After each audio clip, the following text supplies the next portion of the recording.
Hello students, welcome back to my channel. In this video, we are going to discuss some MCQs based on the subject analog communication. First question is, if the carrier wave is amplitude modulated by 3 modulating signals with the modulation indices of 0.6, 0.3 and 0.4 respectively, calculate the total modulation index. So we have to calculate the total modulation index, and the modulation indices are 0.6, 0.3 and 0.4. The total modulation index formula is MT is equal to root of M1 square plus M2 square plus M3 square plus etc. Here we are given 3 modulation indices. So we can write the formula as root of M1 square plus M2 square plus M3 square. We know M1 is equal to 0.6, M2 is equal to 0.3 and M3 is equal to 0.4. We can substitute the values now, which is equal to root of 0.6 the whole square plus 0.3 the whole square plus 0.4 the whole square in root, which is equal to root of 0.36 plus 0.09 plus 0.16. On adding this, we will get root of 0.61, which is equal to 0.781. The answer is option B, 0.781. Next question is, determine the carrier frequency and modulating frequency if the output voltage of a transmitter is given by 500 into 1 plus 0.4 sin 3140t into sin 6.28 into 10 power 7t. What is given in the question? The general equation format of an amplitude modulation is given in the question. And what we have to find? We have to find the carrier frequency and the modulating frequency. Now this equation is in the general format of AM wave.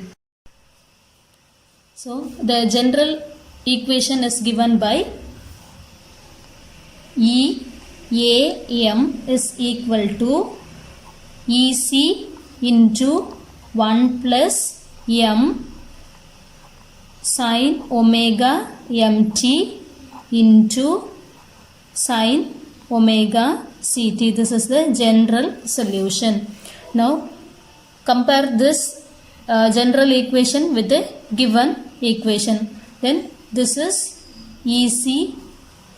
Then this is 1 plus M. 0.4 is M.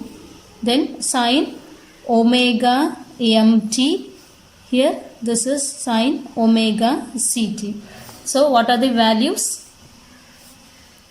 EC is equal to 500, M is equal to 0.4, omega M is equal to 3140 and omega C is equal to 6.28 into 10 to the power 7. These are the given values.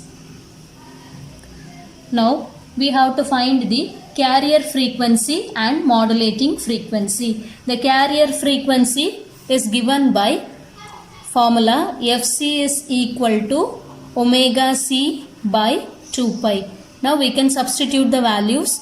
Omega C is 6.28 into 10 power 7 by 2 pi. On simplifying this, you will be getting 10 megahertz. So first option A, that is carrier frequency is 10 megahertz. That is either A will be right or C will be right. Let's see the second one. Second one is Modulating frequency. Modulating frequency is given by the formula Fm is equal to omega m by 2 pi. Omega m is 3140 by 2 pi. Calculate this, we get 500 Hz. So the correct answer is Fc is 10 megahertz and Fm is 500 Hz. So option A is the right answer. Next question is, the output voltage of a AM transmitter is given by 500 into 1 plus 0.4 sine 3140 t into sine 6.28 into 10 power 7 t. This voltage is fed to a load of 600 ohm. Find the carrier power and the mean output power. So the general equation for an AM wave is given. From that general equation, we have to find the carrier power and the mean output power. At the same time, a load of 600 ohm, that is R is equal to 600 ohm is also given. So let me write the equation which is given. 500 into 1 plus 0.4 sine 3140 t into sine 6.28 into 10 power 7 t. This is given. We know the general solution. General solution is EC into 1 plus m sine omega m t into sine omega c t. So we know the values.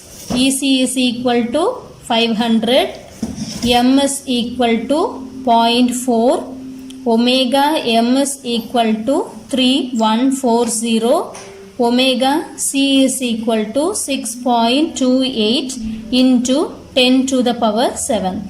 Along with this, there is given a load of 600 ohm. That is R is equal to 600 ohm. These are the given datas. From this given data, we have to find the carrier power and the mean output power. The carrier power is given by the formula PC is equal to EC square by 2R. We have to substitute the values. We get 500 the whole square by 2 into 600. On simplifying this, you will get 208.33 watts. So this is PC. We have to check with the given options. Either option B will be right or option C will be right. A and D is wrong. So next what we have to find? We have to find the mean output power. Mean output power is given by mean output power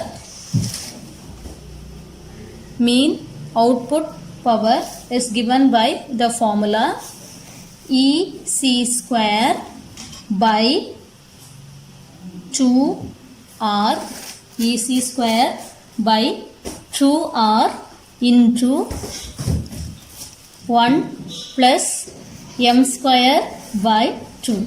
This is the formula to calculate mean output power. Now we have to substitute the value and simplify.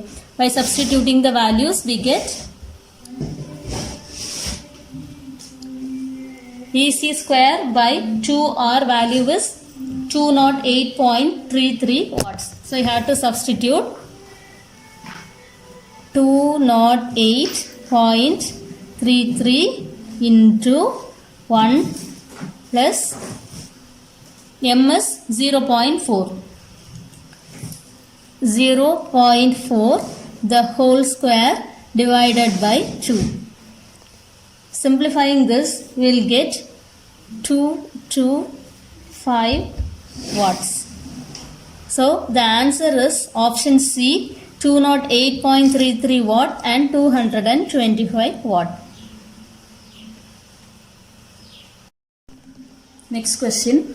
at 100% modulation, the amplitude of carrier is? The options are A. Double of the sidebands, B. Half of the sidebands, C. 1/4 of the sidebands, D. 3/4 of the sidebands. The correct answer is at 100% modulation, the amplitude of the carrier will be double of the sidebands. Next question. The power of the carrier is? The options are PC is equal to EC square by R. Option B. PC is equal to EC by R. Option C. PC is equal to EC square by 2R. Option D. PC is equal to EC square by 4R. The answer is PC is equal to EC square by 2R. Next question is, the carrier is suppressed and only sidebands are transmitted. Such modulation is called. The options are double sideband no carrier. Option B. Double sideband suppressed carrier. Option C. Dual sideband suppressed carrier. Option D. Double sideband full carrier. The question is, carrier is suppressed, that is suppressed carrier, and only sidebands. Sidebands means there are two sidebands, one is upper sideband and another one is lower sideband. There are double sideband and the carrier is suppressed. So the correct answer is double sideband suppressed carrier. Answer is option B. Next question. It is used to suppress the carrier. Options are A. Switching modulator. Option B. Ring modulator. Option C. Square law modulator. Option D. Balanced modulator. The answer is option D. Balanced modulator. Next question is, the modulation index is 0.7 for a sinusoidal message signal. Find the transmission efficiency. Modulation index is given. We have to find the transmission efficiency. To find the transmission efficiency, the formula used is eta is equal to m square by 2 plus m square. We know the value of m. M is equal to 0.7. 0.7 the whole square by 2 plus 0.7 the whole square. On solving this, you will get 0.196. So the correct option is option A, 0.196.